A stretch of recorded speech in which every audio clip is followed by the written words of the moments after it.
અર્જુન મોઢવાડિયાની દિલ્હી મુલાકાતથી અનેક તર્ક વિતર્ક મંત્રીમંડળના વિસ્તરણની ચર્ચા વચ્ચે પાટીલ અને અમિત શાહ સાથે મુલાકાત ભાજપની ટિકિટ પર ચૂંટણી લડી બન્યા છે ધારાસભ્ય।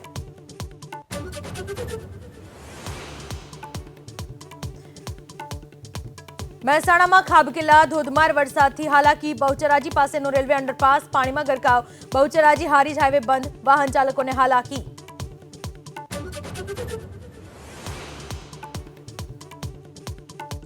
કચ્છના અંજારમાં ભારે વરસાદ ગાંધીધામમાં 1.5 ઇંચ તો અંજારમાં 2 ઇંચ વરસાદ બજારોમાં વરસાદી પાણી ભરાતા રાહદારીઓને હાલાકી।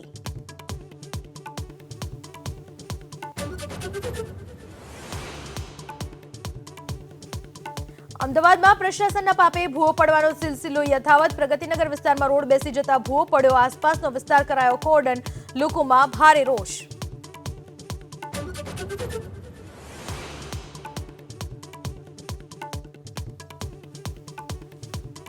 અંબાજીની બજાર રહી સજ્જડ બંધ વેપારીઓએ ગુનાખોરી વધતીને જોઈને નોંધાવ્યો વિરોધ।